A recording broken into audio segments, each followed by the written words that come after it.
Nah, nanti Bapak kalau kemudian saya proses, saya minta polisi nangkep orang-orang yang motonginnya, Bapak bersedia jadi saksi? Iya. Oh, siap ya. Ya udah kalau saya aja, Pak. ya udah pokoknya saya ya, ya udah saya backup. Saya gubernur yang backup. Iya, gitu. Ya kalau saya sih udah saya mau minta proses ini proses hukum aja, Pak. Toksik ini emang penyakit lama bersemi kembali ini. Gak tahu dia siapa sekarang gubernurnya. Berani-beraninya memotong uang kompensasi yang langsung diberikan oleh gubernur.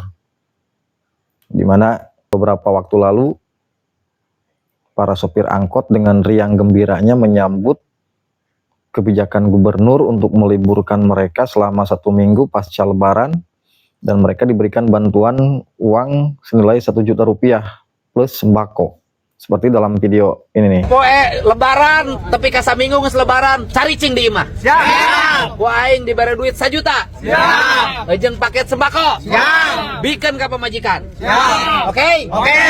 Da kudu narik muatan. Nah, namun selang 2 hari lebaran nih beredar video di mana dalam video itu disebutkan bahwa uang kompensasi yang diberikan oleh gubernur itu dipotong sebesar 200.000 oleh oknum-oknum dari mulai oknum Dishub, Organda, dan KKSU katanya. Potong katanya. Saya nanyaan ke tilu supir angkot, bener Pak Dedi 800.000 dapat nanti. Sana 1 juta. Nah, dan akhirnya Kang Dedi langsung memastikan sendiri kepada sopir angkot dengan telepon, menanyakan benar apa tidaknya ada pemotongan dan menanyakan siapa yang memotongnya. Nah, setelah memastikan, Kang Dedi langsung mengambil keputusan proses secara hukum untuk orang-orang yang memotong kompensasi. Karena memang ini penyakit lama ya guys. Penyakit para pejabat di negara kita seperti itu. Ketika ada bantuan langsung ke masyarakat, pasti ada alasan atau dalih-dalih tertentu untuk memotong anggaran tersebut. Makanya Kang Dedi di sini akan bersikap tegas. Dan kita acungkan jempol. Biar ada efek jerak terhadap mereka, oknum-oknum yang suka menari di atas penderitaan orang lain. Oke, kita simak nih percakapan Kang Dedi ya. Ini kan bantuannya bukan bantuan dari saya. Satu adalah bantuan dari Bank Jabar Peduli.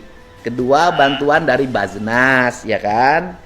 Total nilainya adalah 1 juta. Nah, terus emang yang terjadi seperti apa yang terjadi? Kalau saya pribadi Pak, terima kasih banyak Pak. Seumur hidup saya jadi supir angkot, baru kali ini Pak dapat duit dari pemerintah. Yang terjadi di lapangan seperti apa? Yang terjadi gini Pak, sebenarnya makan uangnya dari 1 juta Pak ya. Bilangnya yang mungut itu keikhlasan, tapi keikhlasannya itu ditarget Pak 200.000. Oke, berarti dipotong 200.000. Iya Pak. Yang motongnya siapa? Itu Pak dari Dishub sama KKSU. Jadi kemarin bagaimana mekanik? Saya kan waktu itu minta langsung bertemu dengan para sopir angkot langsung. Tetapi kan hanya perwakilan katanya, nanti ada penyerahan langsung.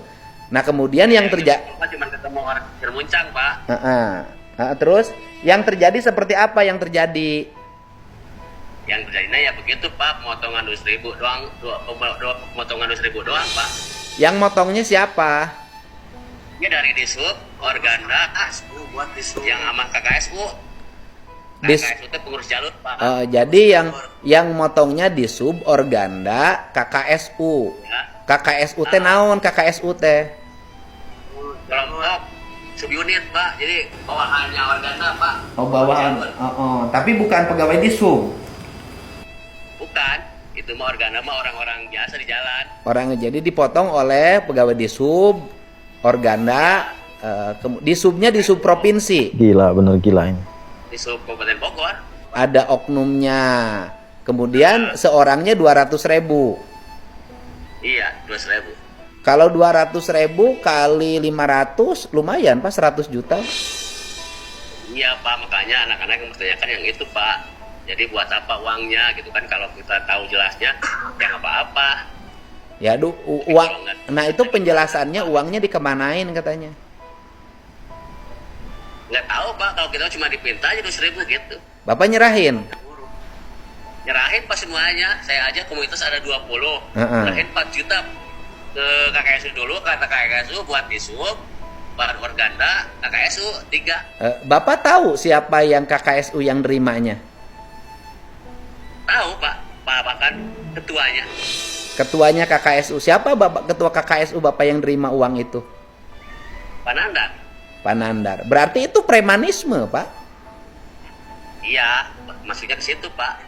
Nah, nanti Bapak kalau kemudian saya proses, saya minta polisi nangkep orang-orang yang motonginnya, Bapak bersedia jadi saksi?